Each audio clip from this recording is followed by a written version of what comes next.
bienvenue dans notre émission La Tribu Digitale, l'émission 89% féminine. Aujourd'hui, nous allons aborder un thème rempli d'émotions puisque nous allons parler du fait de devenir slasheuse pour être présente auprès de son ou ses enfants qui ont des besoins particuliers et notamment en situation de handicap. Mais avant de rentrer dans le vif du sujet, j'ai le grand plaisir d'accueillir aujourd'hui en chroniqueuse Jennifer. Bonjour Jennifer, comment vas-tu ? Bonjour Nathalie, ça va très bien et toi ? Très très bien également, malgré ce froid, tout va bien. Ici, il fait chaud sur le plateau. Bon, super, je suis ravie d'être avec toi aujourd'hui. Alors c'est vrai que lorsqu'on devient maman, déjà, il y a un grand chamboulement. On n'est pas forcément préparé en tant que femme et on a déjà un grand chamboulement qui arrive dans notre vie avec parfois des priorités qui sont revues. Mais alors, lorsqu'on a un enfant avec une situation particulière, en situation de handicap ou qui a des besoins en fait spécifiques, je pense que le chamboulement doit être encore plus grand et nous demande en fait d'adapter notre vie personnelle mais surtout notre vie professionnelle. Complètement, et je crois que justement cette conciliation vie pro vie perso est encore plus importante dans ces situations-là, et d'ailleurs j'ai une grande admiration pour ces mamans et ces papas parce qu'ils sont aussi concernés qui peuvent vivre ces événements. Exactement. Pour ce faire, on va justement aujourd'hui recevoir sur notre plateau Julie Baucher qui est créatrice de contenu et on l'accueille tout de suite. Bonjour Julie. Bonjour Julie, on est ravis de te retrouver sur ce plateau pour parler aujourd'hui de tes différentes facettes professionnelles puisque tu es slasheuse. Plus précisément, tu vas pouvoir nous expliquer qu'est-ce qu'on a derrière ce terme. Et surtout, tu es maman de 2 enfants, mais on va parler plus particulièrement de ta petite dernière qui a déjà 9 ans et qui est porteuse en fait d'un handicap puisqu'elle est aveugle. Voilà, c'est ça, tout à fait. Alors, est-ce que tu peux justement te présenter auprès de nos téléspectateurs et de nos téléspectatrices ? Écoutez, moi je m'appelle Julie, j'ai 36 ans et effectivement je suis maman de 2 enfants, donc Lorenzo qui a 15 ans et Carmela qui a eu 9 ans il y a quelques jours. Et effectivement j'ai différents métiers par rapport à Carmela. C'est vrai que j'ai fait ce choix de vie pour ma fille. Avec mon mari, on a fait ce choix. Et du coup, je vais pouvoir vous raconter un petit peu tout ce qui se passe dans notre petite famille. Eh bien, génial. On va rentrer justement dans le vif du sujet. Je suppose que déjà, comme je le disais juste avant que tu arrives sur le plateau, lorsqu'on devient maman, il y a quand même des grands chamboulements qui arrivent dans notre vie. Et lorsqu'on a justement une personne, un bébé en situation de handicap, les chamboulements sont encore plus importants pour pouvoir s'adapter aux besoins spécifiques de notre enfant. Alors, qu'est-ce qui, toi, en fait, t'a vraiment chamboulé lorsque tu as appris le handicap de ta fille et comment tu as adapté ta vie professionnelle pour être aux côtés ? Déjà, donc moi j'étais à mon compte avec ma sœur dans une société. Donc j'étais enceinte, ma grossesse s'est déroulée parfaitement bien. Et en fait, quand on a eu Carmela, déjà au bout de quelques mois, moi je sentais qu'il y avait quelque chose qui n'allait pas forcément, parce qu'en tant que maman, et notre fils avait déjà 6 ans. Et donc de là, plein d'allers-retours à Necker, etc. Ça a mis beaucoup de temps avant de savoir que Carmela effectivement était non-voyante. Donc ça a été très difficile. Donc moi je jonglais avec Paris plus mon travail.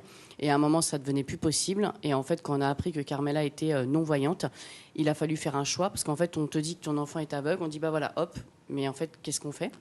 Donc j'ai pris la décision de me retirer de la société avec ma sœur. Donc ça a été difficile parce qu'on avait créé quelque chose ensemble. Et donc du coup je me suis retrouvée sans travail et devoir emmener Carmela toutes les semaines dans un centre spécialisé dans le 91 du coup. Donc tous les lundis je partais avec ma fille toute seule emmener Carmela. Voilà. Donc ça a été des allers-retours pendant plus de 6 ans, à savoir ce qu'il y avait une psychomotricienne, ergothérapeute, tout ça, pour qu'elle puisse marcher, enfin des petites choses qui peuvent paraître basiques. Mais voilà, j'ai fait ce choix, donc ça a été très compliqué financièrement, je ne vais pas vous mentir, très très compliqué. On avait fait ce choix, mon mari à côté, il travaillait en usine, donc on n'avait pas le choix. Et puis même partir tous les lundis comme ça, c'était pesant au fil des années. Et il y a 2 ans, ils ont créé le S3AS dans Lyon, à Auxerre, qui permet donc du coup d'accueillir des enfants déficients visuels. Donc du coup maintenant, voilà, c'est en place pour Carmela, mais ça a été des années très très difficiles. Ah bah oui, parce que j'imagine que partir tous les lundis de Lyon pour monter sur Paris, alors déjà, toi avec ta petite fille, et puis en plus, pour ton grand, qui doit vivre une séparation chaque semaine avec sa maman et finalement être géré uniquement par papa. Ça a été toute une organisation, vraiment. On a mis notre vie de côté, clairement. Hein. On n'a vraiment pas eu le choix. Ça a été difficile, mais en fait, on l'a fait parce qu'il fallait le faire. Et encore une fois, dans Lyon, on n'avait pas beaucoup de choses accessibles. Donc j'ai fait ce choix. Déjà, ça a été compliqué que Carmela soit acceptée là-bas, parce que voilà, il fallait une adresse sur place dans le 91. Enfin voilà, ça a été compliqué. Mais voilà, j'avais fait ce choix, mais on va dire, il n'y a pas eu que des bons moments durant ces années. Mais c'était effectivement nécessaire pour lui permettre d'apprendre un certain nombre de choses, parce qu'effectivement, comme tu le dis, on ne se rend pas compte. Mais quand il nous manque, alors là, c'est la vue, ça pourrait être l'ouïe, ça pourrait être... En fait, on n'apprend pas du tout les choses de la même manière, ou on a même du mal à les apprendre parce qu'il nous manque un sens pour pouvoir notamment marcher et bien se déplacer dans l'espace. Ouais, ça a été que ça. Et puis en fait, c'est vrai qu'il y en a plein qui nous disaient mais comment vous faites? Mais en fait, on n'a pas le choix. Il faut s'adapter. Comment tu vas faire pour lui apprendre à marcher, aller aux toilettes? En fait, j'ai fait comme avec Lorenzo. Après, voilà, effectivement, c'est quelque chose pour qu'elle tienne une cuillère. On est encore dedans. Elle a 9 ans. Alors qu'un enfant va le faire plutôt rapidement. Des choses, tout est à réapprendre. On a dû déménager, trouver un plein pied. Enfin voilà, on a vraiment mis notre vie de côté. Mais voilà, ça a fonctionné. Donc voilà. Ça, c'est génial quand on voit effectivement les résultats. Alors, tu disais, suite à la naissance, tu as dû laisser ton activité de côté. Et puis finalement, tu as développé 2 nouvelles activités et plusieurs activités, puisque aujourd'hui, donc, tu es créatrice de contenu, et c'est d'ailleurs comme cela que je t'ai rencontrée, mais pas que. Est-ce que tu peux nous raconter un petit peu ce parcours professionnel? De base, moi, j'adore faire de la photo et des vidéos. Et un jour, une application est arrivée, donc Instagram, donc que je ne connaissais pas du tout. Donc à l'époque, j'avais quelques personnes, je mettais des photos, des vidéos. Et en fait, petit à petit, ma communauté a grandi. Enfin, à l'époque, ça s'appelait même pas une communauté. Puis un jour, j'ai eu 1000 personnes. Je me suis dit, c'est incroyable, j'ai 1000 personnes. Et petit à petit, en fait, j'ai commencé à développer des photos, des vidéos. Je montrais Carmela, Lorenzo, notre quotidien. Et d'un coup, 10 000, 20 000, 30 000, 40 000, enfin voilà. Et en fait, un jour, il y a une marque, effectivement, qui m'a contactée pour un partenariat. Donc à l'époque, je ne savais absolument pas que c'était possible de pouvoir gagner de l'argent grâce à Instagram. Et puis, c'était parti, en fait. Ça a commencé comme ça. Donc entre-temps, j'ai pris un agent. C'est-à-dire que j'ai un agent qui gère quotidiennement mon emploi du temps, qui gère avec les marques, que ce soit les contrats, les droits à l'image de mes enfants, tout ça. Donc maintenant, ça fait 6-7 ans que je travaille pleinement sur les réseaux. Donc c'est comme ça en fait que c'est venu. Mais c'est vrai que je me suis pas réveillée un matin, je veux faire ce métier-là. C'est vraiment arrivé par hasard, j'y croyais même pas limite d'ailleurs. C'est arrivé comme ça. Et entre-temps, effectivement, donc là, je viens d'ouvrir une salle de sport de combat, de MMA et de kickboxing avec mon mari. Donc une grosse structure de 600 mètres carrés. Donc ça, c'est pareil, c'est un nouveau chamboulement dans notre vie. Parce que mon mari a dû quitter son travail, son CDI, on se lance tous les deux. On crée une deuxième société. Et en même temps, je suis community manager dans une galerie commerciale, pour aider les commerçants à développer la galerie, donc tout ce qui est Facebook et Instagram aussi. Voilà. Donc oui, tu changes de métier tous les jours, même plusieurs fois par jour. C'est ça, je suis partout. Est-ce que tes enfants connaissent tous les métiers que tu fais, ou est-ce que parfois ils s'y perdent un petit peu? Non, ils connaissent. Après, notre grand, il a 15 ans, donc il nous aide beaucoup. Heureusement, il nous aide énormément avec sa sœur. Mais c'est vrai que je suis partout, donc je suis souvent débordée. On a une vie très speed. On part tôt, on rentre tard. Mais voilà, on est en famille quotidiennement, donc on s'adapte. Et les enfants se sont adaptés d'ailleurs, donc ça se passe bien. Bon, génial. Est-ce que tu as tiré, je suppose que oui, des enseignements justement de cette vie et de cette expérience un petit peu hors norme? Parce que c'est vrai que lorsqu'on tombe enceinte, on ne s'attend pas à avoir un bébé quelque part différent et à élever un enfant différent, en tout cas avec des problèmes de santé ou autre. Déjà, quand tu apprends, déjà ton cœur il tombe par terre. Clairement, je le souhaite à personne, parce que vraiment c'est un chamboulement dans ta vie. Tu vois la vie autrement, tu vois les gens autrement, parce que du coup il y a des gens, c'est bon, elle va pas mourir, enfin des choses tellement différentes. Moi je sais pas comment tu fais, moi je pourrais pas, ou machin, ou c'est pas pire que, ou c'est pire que. En fait, il n'y a pas de pire ou autre. Quand tu vis la situation, encore une fois, c'est un quotidien changeant. Oui, j'ai appris beaucoup de choses sur le regard aussi. Pareil, à prendre sur moi quand il y a certaines personnes qui sont... Voilà, des fois, elles ne sont pas tendres avec Carmela. Non, effectivement, ta vie change totalement. On va dire que maintenant, voilà, j'avance. C'est difficile, bien évidemment, que je suis malheureuse de ce qui se passe, en sachant que j'ai une grossesse particulièrement formidable. Moi, mes 2 grossesses sont déroulées parfaitement bien, donc il n'y avait pas de raison. C'est arrivé, voilà, c'est une chance sur 100 000, c'est comme ça, c'est tombé sur nous. Mais voilà, il faut se battre dans la vie, donc je suis quelqu'un qui est assez dur, on va dire. J'ai pris voilà. Et c'est vrai que j'essaye toujours de porter Carmela vers le haut. Voilà, on va dire, je ne craque pas devant elle. J'essaye toujours toujours à monter mes enfants vers le haut. Et surtout Carmela, parce qu'elle va être obligée d'être forte pour ce qui se passe, surtout. Hein. Donc voilà, je suis plus toujours dans la positive attitude. Voilà. Bon, ben ça, c'est déjà un super mindset. À nous, on le dit souvent, hein, Jenny. Le mindset et le fait d'être positif, ça quand même amène du positif. Et surtout, ça nous permet de surpasser et de dépasser des obstacles. On en a toutes, malheureusement, et tous. Mais si on s'enferme dans la négativité, on n'avance pas. Non, il faut surtout rester... voilà, pour ses enfants, on n'a pas le choix, en fait. C'est clair. Bon, en tout cas, je vois plein de belles choses. Moi, ça me donne des émotions. Alors, comme vous savez que je ne pleure jamais, j'ai déjà les larmes aux yeux, mais on va essayer de finir cette émission sans aller chercher un paquet de mouchoirs. Alors, la dynamique, bien évidemment, de ta famille a évolué. Bon, déjà, quand tu es devenue maman la première fois, parce que ça chamboule beaucoup, mais en plus, quand tu as eu ta deuxième, et puis quand vous avez créé aussi votre activité, et puis là, le fait qu'en plus tu aies plusieurs activités, quel rôle joue au quotidien ton conjoint, en fait, et tes enfants dans ce parcours professionnel familial ? Bah déjà, mon mari, avant d'être mon mari, c'était mon meilleur ami. Donc, on est très, très fusionnels. Vraiment, c'est mon pilier, clairement. Donc, on est très, très proches. Donc, Samuel est un papa exceptionnel. Donc, effectivement, on en parlait tout à l'heure. Il aide beaucoup au niveau des tâches de la maison et autres. Donc, vraiment, encore une fois, c'est toute la famille qui s'y met, que ce soit Lorenzo ou tout ça. Même Carmela. Donc, c'est vrai qu'au quotidien, du coup, après le lycée ou après l'école, ils sont avec nous à la salle. Donc, on a dû tout réorganiser notre quotidien. Mais ça se fait. Donc, on est vraiment ensemble et Samuel, voilà, ce matin, il a emmené les enfants à l'école. Enfin, vous voyez, on est tous... en fait, tout se goupille bien. En fait, on a un emploi du temps très chargé, mais heureusement que j'ai mon homme au quotidien qui m'aide, effectivement. C'est vrai que c'est un pilier. Lorsqu'on a un papa, un mari qui est au quotidien à nos côtés et qui nous soutient, c'est vrai que c'est un pilier très, très important dans le développement de la famille. Oui, je pense que c'est important. Et puis, moi, j'ai un mari qui est très, très proche des enfants, de nos enfants. Donc, du coup, c'est vrai que... Mais sans mon mari, effectivement, ça serait très compliqué. Hein. Que ça soit émotionnellement, physiquement, mentalement. Enfin, voilà, on a besoin l'un de l'autre pour pouvoir évoluer et continuer. Voilà. Bon, en tout cas, merci pour toutes ces informations. Est-ce que tu peux nous parler peut-être de tes projets futurs ? Et puis, c'est vrai que lorsqu'on est, alors que ce soit professionnel ou même lié à l'inclusion ou au handicap, parce que c'est vrai que lorsqu'on est touché personnellement, et ça, on le constate, hein, nous, quotidiennement, on est souvent beaucoup plus active dans certains projets.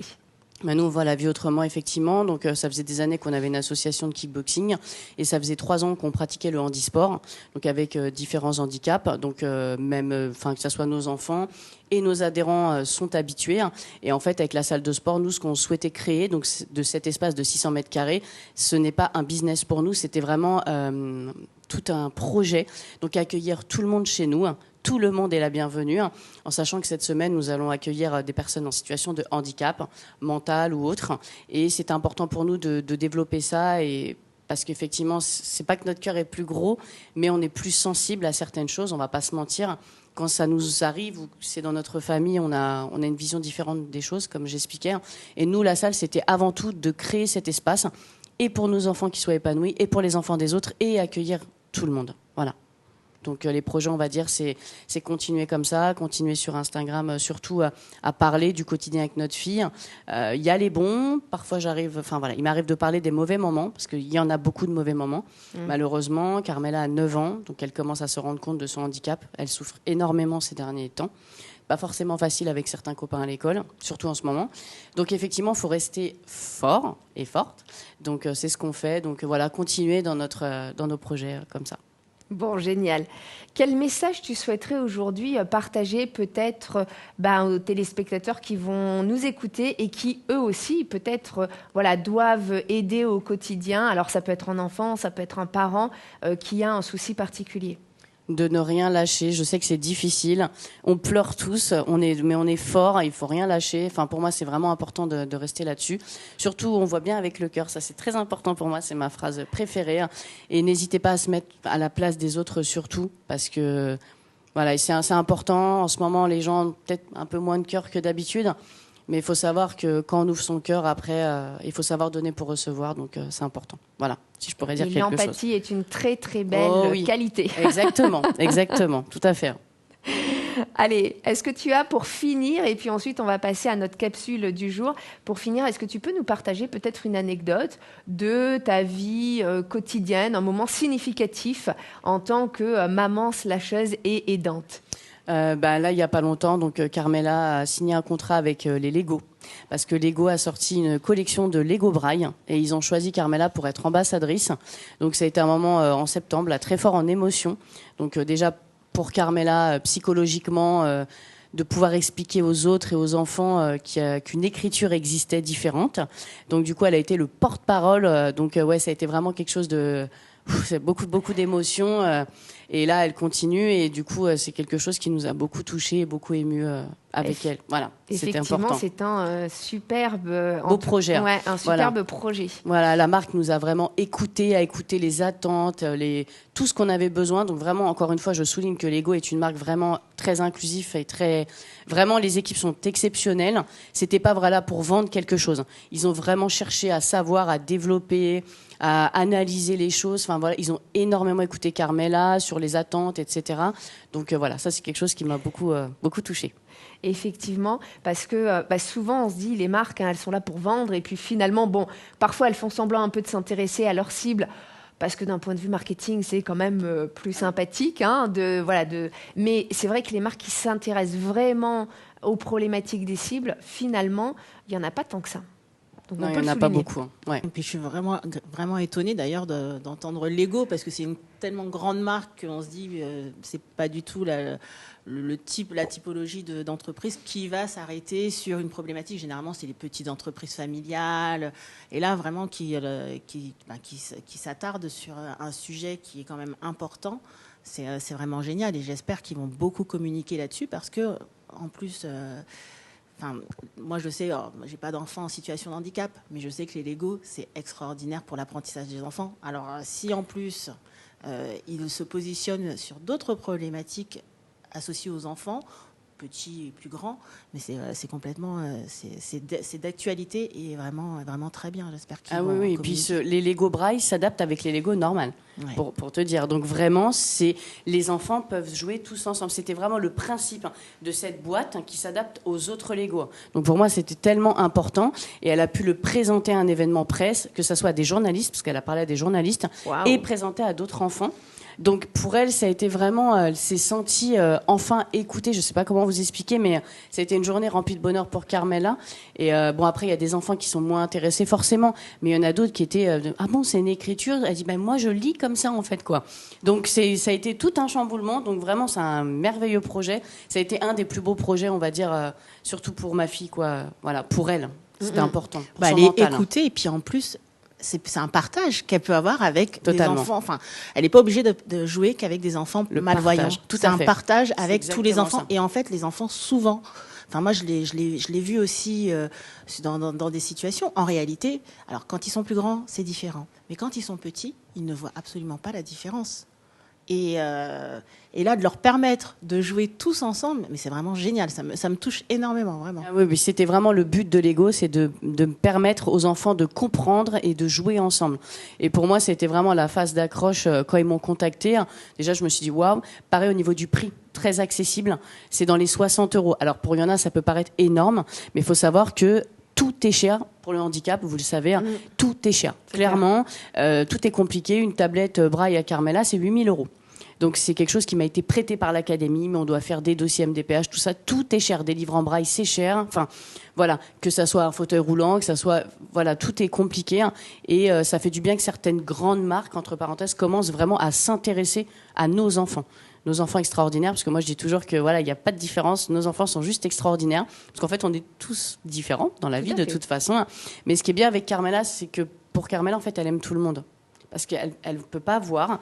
Donc en fait, en fonction de la voix, donc elle, il n'y a pas ce problème comme ça. En fait, je sais pas comment vous dire. Elle aime vraiment tout le monde et elle ne comprend pas que certains enfants. Elle s'arrête pas au physique en fait, totalement, que ça ou soit à l'esthétique, ce qu'on peut avoir parfois. Voilà, et c'est pour ça qu'elle comprend pas en ce moment que par exemple il y a des enfants qui l'embêtent à l'école, où elle comprend pas tout ce qui est le harcèlement, le racisme, tout ça, parce que pour elle en fait tout est beau, elle est tellement pas compliquée que il suffit que tu aies une petite voix douce qui s'intéresse, tout de suite elle va t'aimer. Donc voilà, on va dire que c'est une force qu'elle a aussi développée au fil des années. Waouh, en tout cas, c'est magnifique et c'est un super parcours. Alors, comme on le disait tout à l'heure en préparant cette interview, on a nous aussi au sein de la communauté de la tribu digitale, on a pas mal de mamans qui sont aidantes, alors qui ont des enfants avec différents handicaps, parfois des handicaps physiques qui sont visibles et puis parfois des handicaps qui ne le sont pas. On a aussi des mamans qui sont aidantes auprès de leur conjoint, par exemple, ou auprès de personnes âgées. Et ça, on ne le souligne pas non plus. Et donc, on a décidé aujourd'hui de faire une capsule spécifique pour les mettre à l'honneur. Bonjour, je m'appelle Charlène, j'ai 34 ans, je suis maman de 2 enfants, de 14 et 11 ans, de 2 grandes filles. Bonjour, alors moi c'est Pascaline, j'ai 34 ans, je suis la maman de 3 enfants, un grand garçon de 11 ans, une grande de 7 ans et la petite dernière qui va bientôt avoir 9 mois. Bonjour, je suis Marion, j'ai 32 ans et je suis maman d'un petit garçon de 7 ans. Il y a 3 ans, notre vie a basculé puisqu'on a appris que le papa des enfants avait un cancer. Donc il a fallu gérer la situation entre l'hospitalisation, les allers-retours à la maison, les chimiothérapies, l'hospitalisation de domicile, la vie professionnelle, la vie familiale. Il est né à 30 semaines de grossesse. Et les conséquences de cette grande prématurité sont qu'il a une forme de paralysie cérébrale. Dans son cas, c'est essentiellement les jambes qui sont atteintes.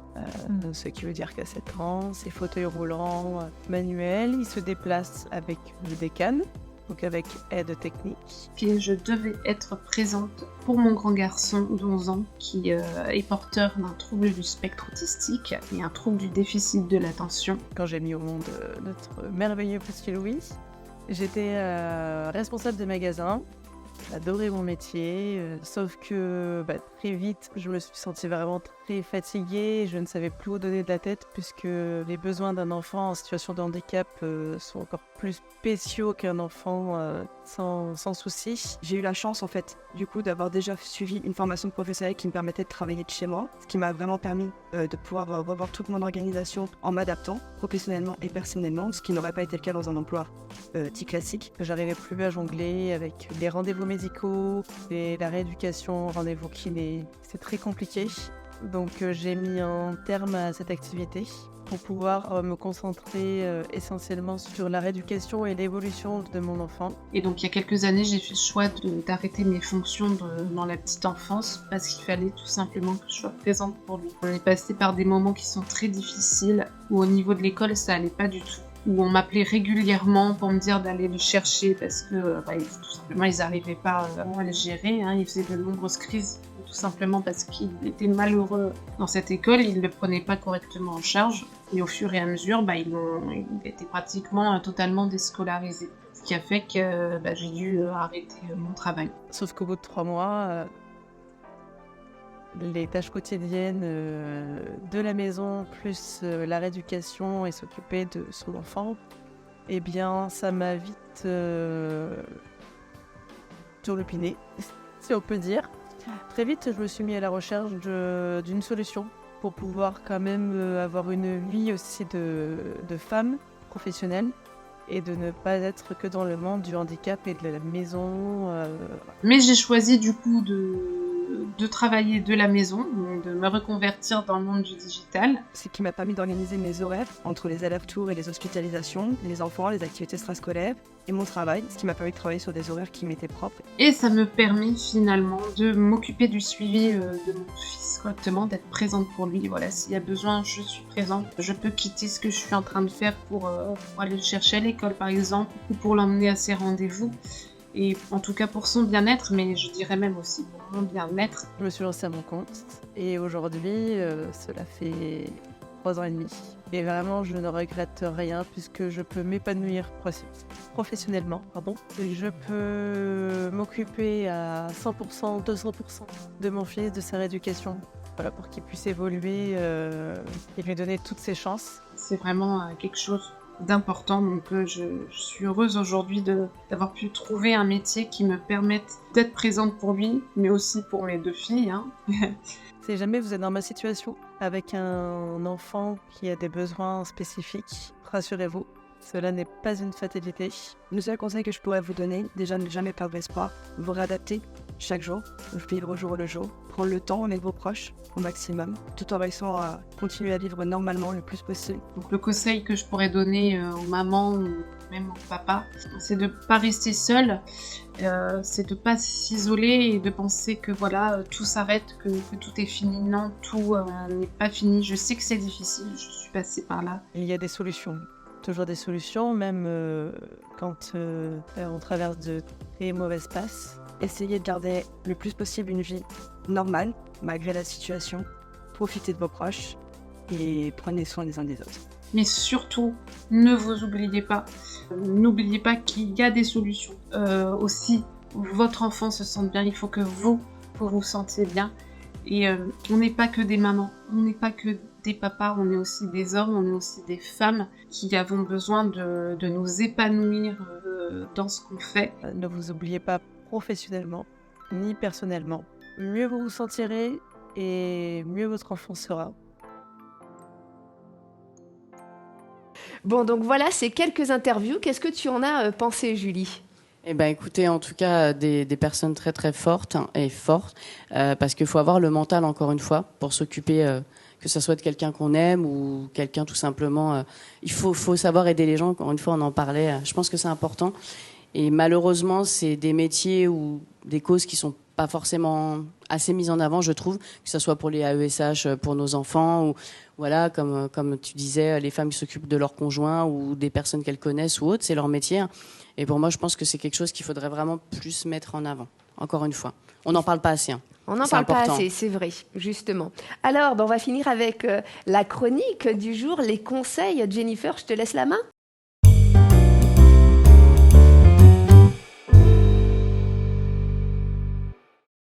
Alors merci et merci beaucoup Julie pour ce témoignage. Je vais en profiter avant de commencer d'avoir une pensée particulière et chaleureuse pour notre communauté de la tribu digitale, parce que on a des mamans qui se sont lancées dans l'entrepreneuriat parce que elles avaient un enfant atypique ou différent à cause d'un handicap. Et je pense à des figures inspirantes comme Marion, notamment, effectivement, qui a été l'une des premières mamans de la tribu à sauter le pas pour cette raison. Et puis, je pense notamment à Marina, pareil, parce qu'elle aussi est slasheuse comme toi, Julie, et qui exerce plusieurs activités. Et je reviens sur le terme de slasheuse, qui est un terme qui on va dire à la mode aujourd'hui. On aime en parler comme ça, mais en fait, ça existe vraiment déjà depuis très longtemps. Ne serait-ce que à l'époque. Alors à l'époque, c'était vraiment financier. C'était pour des problématiques financières. Et donc on était salarié peut-être à mi-temps et puis dans une entreprise et puis salarié pour le reste du temps dans une autre entreprise.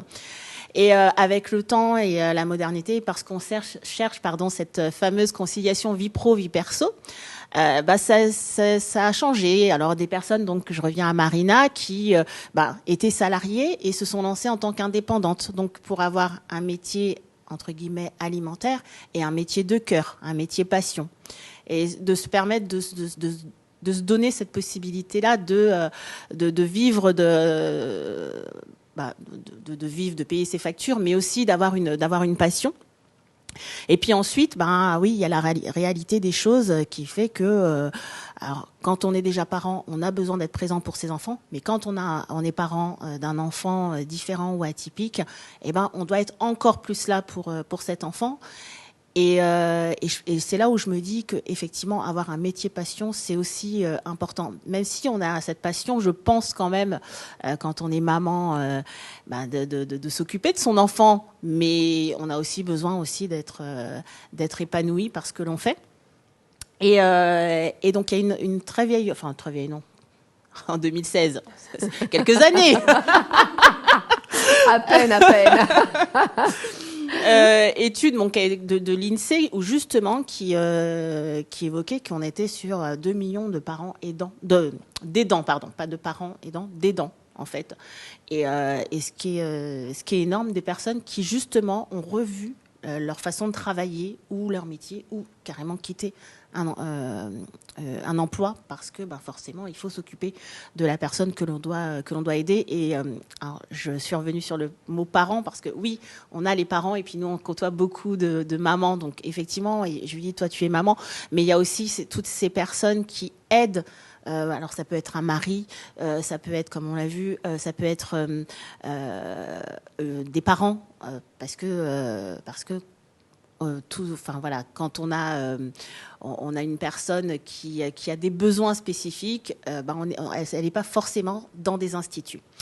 Et donc, pour revenir à ces histoires aussi d'instituts, il s'avère que là encore, on a très très peu d'informations, très très peu de soutien de ces instituts, puisqu'il y en a peu en France. Donc, comme toi, tu as dû faire des kilomètres pour pouvoir emmener ton enfant, et beaucoup de parents se retrouvent dans cette situation, et l'entrepreneuriat, encore une fois, sauve ces personnes parce qu'elles peuvent gérer leur temps et faire les rendez-vous nécessaires. Je pense que c'est quelque chose qui doit être hyper difficile en plus à gérer parce que déjà en tant que parents normaux avec des enfants qui n'ont pas forcément de difficultés, on galère à faire nos rendez-vous. Ouais. Alors je n'ose même pas imaginer.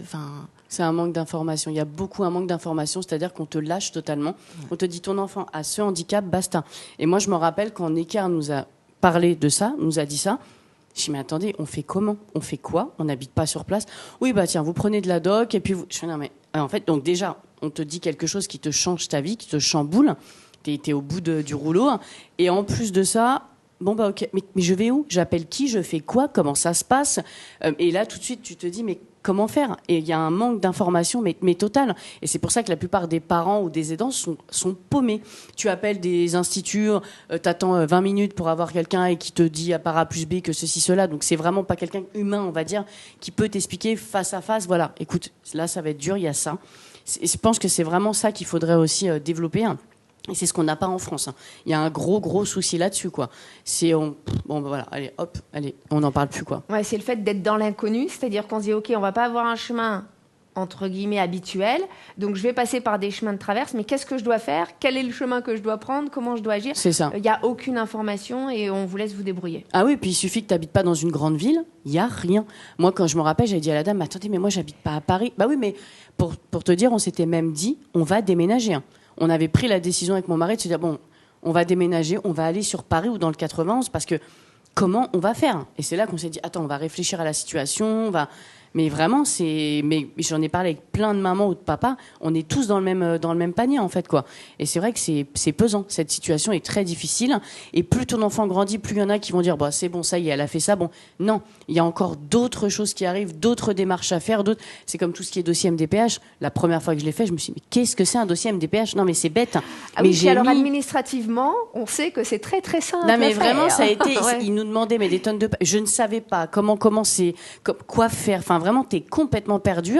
Du coup, toi-même, déjà, donc t'es triste, t'es malheureux, t'as envie de crier, de péter un plomb. Tu ne peux pas. Et en plus de ça, derrière, t'as toutes ces petites choses qui s'accumulent sur ton chemin. Et du coup, c'est difficile mentalement, psychologiquement. C'est vrai qu'il y a des parents c'est plus difficile pour eux, d'autres moins. Mais on est tous dans le même panier, quoi, encore une fois. Mais c'est difficile. C'est vraiment difficile. Cette situation, comme tu disais, terrible. Et ce que j'ai pu constater aussi, alors on parlait de tout ce qui est administratif. Alors il y a des organismes publics, très difficiles à avoir en termes de prise de contact. Donc ça c'est assez compliqué. Alors il y a des personnes qui s'investissent. Alors souvent c'est dommage d'en arriver là, mais souvent c'est des parents qui vivent cette situation. Et n'ont pas forcément tous les moyens nécessaires pour pouvoir aider tout le monde, parce que il faudrait qu'il y ait plus de bénévoles, plus de personnes qui soient... Les bénévoles, ça c'est important. Et là, encore une fois, j'ai trouvé... alors moi, j'ai eu cette problématique donc pour des personnes aidant de personnes âgées. Et donc pour l'un de mes clients, puisque j'ai pris l'initiative d'essayer de prendre contact en fait avec des instituts, avec des associations. Et donc la seule qui a pu me répondre est une association donc de personnes qui avaient leur c'était une histoire d'une grand-mère de machin, donc sur la partie Alzheimer et tout. Et en fait, de ce qu'elle m'expliquait, malheureusement, elle voudrait aider énormément de personnes, mais elle n'a pas de bénévoles. Et en fait, les gens, et ça, je pense que... Alors, moi, j'ai un très, très grand respect pour les parents, les mamans, les papas qui vivent ces situations-là, parce qu'ils sont très forts. Limite, alors, attention, j'ai envie de dire, j'ai presque pas envie de les aider eux, parce qu'ils ont déjà cette force quasiment innée, naturelle. Moi, à chaque fois que je rencontre quelqu'un dans une situation comme la tienne, moi, je vois des gens tellement forts, je me dis, mais comment ils font ? J'ai presque envie de dire que c'est pas vous qu'on a besoin d'aider. Tu serais pareil. C'est sûrement, probablement. Et je me dis, c'est pas vous qu'on a besoin, qu'il faut aider en réalité, c'est les personnes qui sont autour. Parce que finalement, on n'est pas éduqué pour ça. On ne comprend pas. Et comme on ne sait pas, on a peur. Alors comme tout, de toute façon, dès qu'on ne connaît pas, on a peur. Et donc, si encore on avait cette conscience que les gens alors de l'empathie, je suis sûre que tout le monde en a un petit peu. Bien sûr. Mais d'avoir conscience que juste un petit peu, de donner un petit peu de temps, de donner un petit peu, ne serait-ce le temps d'essayer de comprendre la situation, et puis si on le peut, du temps pour aider ces organisations, ce serait génial. Et c'est ça, moi, ce que je me dis, c'est, alors il faut communiquer, il faudrait peut-être éduquer, il faudrait apprendre à ces gens, à ces personnes-là, et puis leur dire, attention, mais n'ayez pas peur, c'est pas grave, à un moment donné, Après, il y a de la peur. Alors, il y a des gens qui ont peur, effectivement. Et il y en a d'autres, tu vois, nous, quand on faisait le handisport, c'était tous les samedis matins. Je vais pas te mentir, il y a des samedis matins, on disait, oh là, on est crevé, on n'a pas envie de se lever. Même notre fils Lorenzo, qui avait 14 ans à l'époque, je disais, Lorenzo, le bonheur des gens. Tu n'imagines pas quand toi, tu vas donner 1 heure de ton temps à tel enfant ou telle personne. Il me disait, ah, t'as raison, maman. Mais en fait, tu ressors, waouh, tu vois le bonheur des gens dans leurs yeux. Parce que tu as pris, 3 heures de ton temps, tu les as aidés à faire du kickboxing ou machin. Mais c'est exceptionnel. Et moi, c'est ce que j'ai appris à mes enfants. Et c'est ça, en fait, tu as raison, c'est du bénévolat. Allez, oui, ça va te prendre quoi ? 1 heure ? Mais c'est quoi 1 heure ? C'est 1 heure où tu vas être devant ta télé, devant ton portable ou autre. Pourquoi ne pas le faire ? Et si seulement tout le monde réfléchissait comme ça, comme tu dis, tout le monde a forcément de l'empathie, mais il y en a qui en ont plus ou moins, j'ai envie de te dire, ou parce que ça ne leur arrive pas, parce qu'ils ne comprennent pas. Mais le bénévolat, c'est tellement important. Encore une fois, plus tu vas donner, plus tu vas recevoir. Et l'amour des autres, dans le regard des gens, c'est incroyable. Alors, moi, j'ai justement une association sportive à côté de chez moi qui a mis un panneau, donc c'est là où vont mes enfants faire du hand, en disant « Les bénévoles n'ont pas plus de temps, ils ont du cœur ». Magnifique. C'est magnifique. C'est cette citation que j'aurais dû c'est magnifique, tu vois, je l'avais jamais entendu. C'est exactement ça. Voilà. En fait, il faut des fois revenir. Et c'est pour ça que nous, on prenait plein de jeunes bénévoles de la boxe. Alors, il y en a, c'était des fois, je peux pas trop et tout. Mais waouh, en fait, à chaque fois, ils me disaient, ah, mais Julie, t'avais tellement raison. Je dis, mais les gars, vous voyez, allez, on est resté quoi ? 3 heures ? Bon, du coup, je reviens la semaine prochaine. Tu vois, c'est des petites choses. Alors, c'était toujours les mêmes quasiment, malheureusement. Mais waouh, tu vois, tout de suite, ouais, t'avais raison. Tu vois, lui.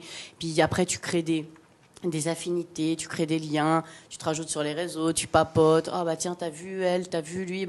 Le parcours, ça voilà. C'est des petites choses, mais voilà, la phrase que t'as dit, c'est la plus belle des choses. On n'a pas forcément le temps plus que les autres, mais il faut le prendre des fois le temps. Et nous, on a de plus en plus d'instituts qui viennent vers nous avec la salle. Du coup, regarde là, on les prend dans la semaine. On ne demande rien en contrepartie. C'est comme ça, mais il y en a qui vont me dire, mais tu fais ça. Bah oui, en fait, on est heureux de les accueillir. Ça va prendre du temps, il faut tout adapter, il faut tout préparer. Oui, mais ils vont être tellement heureux que voilà, c'est ça qui est important, effectivement.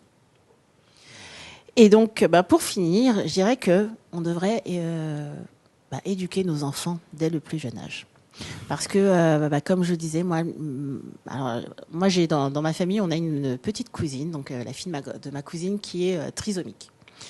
Mes enfants, à 8 ans, commencent tout juste à comprendre que Yara est différente. Jusqu'à présent, c'était quelque chose qu'ils n'avaient absolument pas intégré. Et c'est par rapport à un livre qu'on a lu dernièrement, en fait, qu'ils ont compris qu'il y avait ça. Et donc, ma fille qui me dit, écoute, maman, à l'école, il y a Alex, je crois que c'est un enfant différent aussi. Et de là, j'ai appris qu'elle avait ce petit copain. Et en fait, elle est super contente, puisqu'elle est à côté de lui, qu'elle lui écrit ses devoirs de temps en temps. Donc, du coup, elle a l'impression d'avoir une responsabilité extraordinaire. Attention, c'est une petite maman. Mais c'est super, c'est et ça. À 8 ans, sa maîtresse, sans le savoir, est en train de développer justement son côté empathique et cette envie d'aider et cette reconnaissance, cette auto-reconnaissance, parce que c'est pas le petit Alex qui lui montre une reconnaissance. C'est elle qui a cette reconnaissance. Elle se sent vraiment valorisée. C'est ça. Et je trouve ça juste extraordinaire. Et en réalité, je comptais pas parler de ça, mais c'est pas grave. Mais du coup, en réalité, je me dis, avec l'échange qu'on vient d'avoir là pendant cette émission, qu'en réalité, c'est dès le plus jeune âge et qu'on devrait en parler le plus tôt possible à nos enfants. Et puis, oui, les instituts spécialisés pour les enfants peut-être malvoyants ou handicapés moteurs ou autres, c'est vrai que c'est important. Mais il faudrait trouver quand même un moyen de faire en sorte qu'ils soient ensemble quand même. Et les instituteurs, institutrices aussi, c'est important, parce que moi, Carmela, pendant des années, elle a eu le même maître, extraordinaire, je tiens à préciser, Vincent, si tu m'écoutes, qui a appris le braille pour Carmela sur son temps libre. Donc ça a été vraiment une personne incroyable. Donc il a suivi Carmela pendant des années, puisqu'on avait des classes uniques, donc tu sais, c'était le même maître. Donc on a eu beaucoup de chance. Il parlait beaucoup de handicap, donc du coup les enfants petits ont commencé à découvrir Carmela. Faut savoir que Carmela a une AESH depuis 6 ans, c'est la même depuis 6 ans. Muriel a appris le braille aussi sur son temps libre, donc c'est vraiment de l'exception. Parce que moi, je parle beaucoup de ça sur les réseaux et je me rends compte que la plupart des gens, donc soit ils n'ont pas d'AESH pour leurs enfants, soit il y a des maîtres et des maîtresses qui ne s'intéressent pas forcément au handicap. Et ça, pareil, je pense que l'éducation nationale devrait mettre des choses en place. Et pour accueillir, comme tu expliquais, des instituts ou des choses comme ça, par exemple, 1 fois ou 2 par mois, expliquer la différence. Et moi, j'ai déjà parlé avec des parents, parce que j'ai déjà eu des soucis avec des parents, forcément. Les parents, ils ont peur d'en parler à leurs enfants. Il y a beaucoup de peur. Oui, mais moi, je ne veux pas le perturber et tout. Mais en fait, non, ils comprennent pas en fait. C'est pas ça qu'il faut faire avec leurs enfants, parce qu'après du coup ça va être du rejet. Ah, t'as vu, lui il est bizarre, machin. Non, en fait, c'est ça qu'il faut comprendre. Et c'est vrai que, encore une fois, ça je comprends pas que c'est pas mis en place. Et là en ce moment, comme je vous disais, Carmela a des gros soucis à l'école. Il y a des enfants. Toi, on joue pas avec toi parce que tu vois pas, ça nous saoule. Ou toi, c'est bon, vas-y, c'est bon. Et c'est vrai que des fois, je passe devant l'école et je la vois toute seule dans la cour. Tu vois, ça me brise le cœur. Elle a quelques copines, mais c'est toujours les mêmes et du coup c'est difficile nous en tant que parents. Donc déjà, tu vois, du coup moi ça me bouffe ma journée automatiquement, mais il n'y a pas cette information de les enfants devraient être tous ensemble, au moins pas tout le temps, tu vois, parce que c'est compliqué, mais il y a quelque chose, encore une fois, la France qui est terrible, on n'est pas assez informés. Moi j'emmène Carmela chaque été à Cannes en vacances. Pourquoi Cannes? C'est pas pour bling bling, non, parce qu'à Cannes il y a une handi-plage. C'est bête ce que je vais dire. Parce que c'est calme, parce que Carmela, elle est heureuse, il n'y a pas de bruit, il n'y a pas de cris, enfin, je ne sais pas comment vous dire, parce qu'elle, pareil, elle a développé un ouïe exceptionnel. C'est clair. Donc, et on l'emmène dans une handi-plage. Tu vois, ça peut paraître bête, mais c'est des petites choses, tout est adapté pour le quotidien. Il y a des gens, ils ne savent même pas ce que c'est une handi-plage. Enfin, voilà, on est informé de rien, de différentes choses, que ce soit par rapport à la trisomie ou autre. Donc, moi, pareil, j'ai un cousin qui est trisomique, donc depuis petite, j'ai ce... bref, mais c'est vrai que comme tu disais, il y a des enfants qui vont prendre à cœur les choses. Mais il y a d'autres, c'est... Mais je pense que c'est aussi l'environnement de ces enfants. S'ils n'ont pas t'as été tout dit. éduqués, c'est pour ça que je parle d'éducation. Voilà. C'est que l'éducation. Et encore une fois, il y a des parents avec qui, je me suis déjà pris la tête parce que leurs enfants n'étaient pas forcément sympas. Oui, puis moi c'est bon, et puis ça va les perturber. Non. Justement, il faut expliquer la différence, parce que le jour où ça va arriver à ton enfant, ça peut être du harcèlement ou autre, là tu vas comprendre ce que nous, on va vivre au quotidien en fait, quoi. Mais c'est exactement ça, c'est que généralement, tant que ça ne nous concerne pas, tant que ça ne nous arrive pas, on ne se sent pas concerné. Non, en réalité. Et puis, même si on n'est pas concerné, finalement, ça nous apporte énormément. Enfin, moi, par exemple, je reviens sur ma fille, j'ai l'impression que ça développe une confiance en elle qui est juste extraordinaire. Alors, peut-être trop, mais bon, ça c'est parce qu'en fait, elle tient un rôle. Non, mais t'as raison, parce qu'en fait, elle va tenir ce rôle très à cœur. Oui. Bon, des fois, ça va être peut-être trop, parce que tu vois, il y a le petit copain de Carmela depuis petit, il est comme ta fille. Du coup, des fois, je lui dis doucement, Mano, parce que il s'en rend malade. Attends, là, je vais être toute seule si je suis malade. Mais vraiment, et ta fille, ça sera pareil. Donc, faut tenir le juste milieu, mais effectivement, tu as des enfants qui vont développer quelque chose d'incroyable. Et tu verras qu'avec le temps, en fait, c'est elle qui est extraordinaire, exceptionnelle. Oui, quoi. Non, mais c'est ça, mais totalement, en fait, quoi. Et ça, c'est important, tu vois. Parce que toi, tu as donné la bonne éducation, la bonne vision des choses, tu as expliqué, tu as su prendre ce temps que d'autres ne prennent sûrement pas. Voilà. C'est essayer de comprendre, en fait, c'est surtout ça. Parce que comme on ne sait pas, on ne connaît pas, on essaye de comprendre. Voilà, il y a plein de choses aussi, malheureusement, gens, tout le monde n'essaye pas de comprendre. Voilà. Ça. Bon, après, maintenant, avec les Internet, les réseaux, je pense qu'il y a beaucoup plus d'ouverture sur le handicap. Mais il faut le vouloir. C'est ça le problème. Exactement, il faut le vouloir. Voilà, c'est ça. C'est ça le problème, parce que c'est comme tout. Hein, si on se met pas en action, si on va pas faire les choses, si on va pas vers cette recherche, malheureusement, ça ne vient pas. Ça n'aboutira pas. Alors, pour conclure cette chronique, j'avais une petite citation d'Eleanor Roosevelt, donc qui est « L'avenir appartient à ceux qui croient à la beauté de leurs rêves ». Donc, c'est parce que quoi qu'il arrive, en réalité, qu'on soit dans une vie peut-être plus compliquée qu'une autre, mais en réalité... On a chacun ce degré, on estime chacune nos problèmes à un degré différent. C'est en nous mettant en action, en faisant, en nous appropriant notre rêve et en mettant tout notre cœur justement pour pouvoir atteindre ses rêves. Ouais, je pense que c'est important. Moi, c'est vrai qu'on me dit toujours, je présume que ton rêve, c'est que ta fille, elle voit. Non, en fait, moi, mon rêve, c'est que Carmela soit heureuse. Parce que ça se trouve, un jour, il y aura peut-être une opération, mais elle dira peut-être non. C'est qu'elle soit heureuse, qu'elle me dise, bah voilà, j'aime quelqu'un, je suis heureuse, elle a des enfants, ça se passe bien, elle a un métier qu'elle aime. Et moi, mon rêve, c'est pas qu'elle voit, bien sûr, au fond, mais c'est quelque chose que je me dis jamais. Parce que tout le temps, on me dit, oh, tu dois te dire, il y a une opération. Non, parce que je ne veux pas être déçue, tu vois, ça me bouffe déjà ma vie. Donc, mon rêve, c'est que ma fille me dise, voilà, maman, bah tiens, je pars de la maison, je suis heureuse, tout va bien dans ma vie. Et qu'elle soit développée comme elle souhaite, en fait. Enfin, nous, c'est ça notre rêve, en fait, quoi, tu vois. Les gens ont du mal à comprendre, mais moi, c'est ça notre rêve, en fait. Mais finalement, le rêve de toute maman, que nos enfants soient, de tout parents. Soient épanouis. Faut pas que je pense qu'aux mamans, de tout parents, que nos enfants soient heureux. Et c'est ça. Épanouis, et voilà, qu'ils se sentent bien dans leur vie future, celle qu'on a réussi à construire avec eux, en fait, quoi. Voilà. Eh ben merci à toutes les deux. J'ai évité les larmes, même si j'ai encore les yeux mouillés. Merci en tout cas Jennifer pour tous ces bons conseils comme d'habitude. Merci à toi Julie d'être venue sur le plateau de la Télé Lyon et puis de nous avoir parlé avec émotion de ton histoire, de l'histoire de ta fille aussi, et puis de comment voilà tu as réorganisé ta vie pour pouvoir être au quotidien auprès de Carmela, parce que c'est vrai que lorsqu'on est maman, c'est ce qu'on souhaite faire, mais encore plus lorsqu'on a des besoins spécifiques pour nos enfants. Et en tout cas, je te sens épanouie et c'est toujours un plaisir de recevoir des intervenantes comme toi qui partagent un petit bout de leur histoire pour inspirer nos auditeurs, nos auditrices et puis pour montrer qu'il y a aussi des chemins qui peuvent être différents, qu'il n'y a pas une voie toute tracée et puis on rentre dedans ou on est dehors et voilà, mais que n'importe quelle voie, finalement, tant qu'elle nous convient et tant qu'elle s'adapte à notre vie est la voie à suivre et qu'il faut toujours pouvoir penser différemment, se remettre en question pour pouvoir s'adapter. Parce que je suis sûre que voilà, tes besoins aujourd'hui avec Carmela ne sont pas les mêmes que quand elle était bébé, ne seront pas les mêmes que lorsqu'elle sera adolescente ou jeune adulte. Et forcément, ta vie va aussi évoluer en ce sens. Merci à toi en tout cas de m'avoir contacté. Merci à toi aussi et à toute l'équipe aussi surtout. Ça, aussi qu'on ne voit pas, qui sont on les derrière. voit pas mais ils sont là. Donc merci à vous tous en tout cas pour cet accueil incroyable. Et merci aussi à nos auditeurs et nos auditrices qui nous suivent maintenant depuis un certain nombre d'émissions. N'hésitez pas à liker, commenter, partager l'émission auprès de personnes qui pourraient en avoir besoin.